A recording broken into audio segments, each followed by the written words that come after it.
All right, we're about to deconstruct something really, really cool today. An entire reality that isn't built from bricks and mortar or even atoms, but from a philosophical argument. This is what we're calling metaphysical architecture. So let's just start with this one big question. I mean, what if the very fabric of existence, the ground you're on, the air you breathe, was just the physical fallout of a debate between two giant opposing ideas? And that's really the heart of it.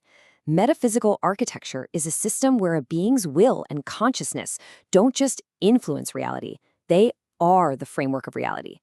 You can forget the laws of physics because here, the laws of philosophy are the only ones that matter. So to really get how a structure like this even works, we're going to break it down into 6 parts. We'll look at the blueprint, we'll meet the king and his shadow, check out the engine that runs the whole thing, learn its unbreakable laws, and finally, see the wild, paradoxical design of what's called the two-fold Atlantis. Okay, so the entire blueprint for this reality actually comes from an 18th century German philosopher, Johann Fichte. His work gives us this concept, the dialectic of the abyss. You should think of it as a constant cosmic deadlock between absolute presence and absolute negation, a war that actually is the world. Right, let's see how this blueprint gets put into action. It all starts with the first architectural pillar, the self-positing king. At the very foundation of this reality is one single, all-powerful being named Glaucus. He is what Fichte would call the absolute I. And here's where it gets wild. Through a power called intellectual intuition, Glaucus doesn't discover reality. He literally creates it just by being aware of himself. He asserts this cosmic yes, a powerful I am, and just like that, his will becomes the law of nature. But, and this is a big but, there's a philosophical catch. In a system like this, a self just can't exist in a vacuum. I mean, to even be conscious of what you are, you have to run into something that you are not. So the architecture itself demands a counterforce. And there's a specific term for this in Fichte's philosophy, the Anstoß. It's a check, an obstacle. It's the wall you have to push against to even realize you have muscles. For the absolute I to even know it exists, there absolutely has to be something pushing back. And here's the direct result of that rule. Glaucus's monumental yes, automatically, instantly, created an equal and opposite no. This counterforce is the Mephistophelian shadow, the non-I. And get this, it was literally born from the mortality that Glaucus threw away to become a god. Okay, so we've got our two cosmic opponents.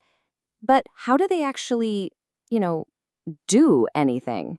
The engine that translates their philosophical beef into physical reality is a mechanism called chemota. Chemota is basically a total rewrite of matter at the atomic level, and it works very differently for each side. For Glaucus, the thesis, it turns his body into a crystalline, planet-sized biological computer. But for the shadow, the antithesis, it's just pure negation. It's a scream that literally sucks light into a black hole. It's creation versus uncreation, right there. To control all this power, Glaucus uses an interface that's basically written into the molecular structure of water itself. He calls it phase shift sorcery. He uses the states of H2O like a spellbook. Ice is used to impose stasis, liquid commands the very flow of reality, and vapor lets his consciousness be everywhere at once. The shadow, of course, has a counter for that. It wields something called hydronihilism. It's a twisted, theoretical fourth state of matter, water that burns. And we're not talking about fire here. This is an necrotic flux, like a universal acid designed to just dissolve molecular bonds and erase reality from existence. Now, this whole epic conflict, this grand architectural dance, it's not just chaos. It's all governed by 3 fundamental, absolutely unbreakable laws. You could say these are the actual physics of this metaphysical world. So let's run through them. First, reciprocal assertion. The more Glaucus asserts his being, the stronger the shadow becomes to oppose him. It's a perfect balancing act. Second, elemental transmutation. Any divine order can always be dissolved back into primordial chaos. Nothing is built to last. And third, final entropy. The shadow's whole purpose is to make sure that everything eventually falls apart. The system is designed for eternal struggle, not for victory. And that brings us to the final state of our metaphysical structure. And here's where we find a critical glitch in the system, a third player who, well, doesn't play by the rules. Think about it. The whole system is a perfectly balanced binary. It's yes versus no, creation versus negation. So, what happens when something that is neither yes nor no, an accident of logic, gets into the equation? You get this guy, the captain from the abyss. Now look at the table. He isn't thesis or antithesis. His role is just parasite. He's not motivated by some grand idea of order or erasure. His only motivation is pure nihilistic consumption. He is a bug in the code. He was born from something called palingenesio's energy, which is basically the cosmic runoff from the clash between the two main forces. And his goal is terrifyingly simple. He's a water vampire. He doesn't care about the big philosophical argument. He just looks at the world and sees water that's waiting to be stolen. His endgame is total dehydration. And all of this leads us to the final form of this reality, the two-fold Atlantis. Now, this isn't a place, it's a condition.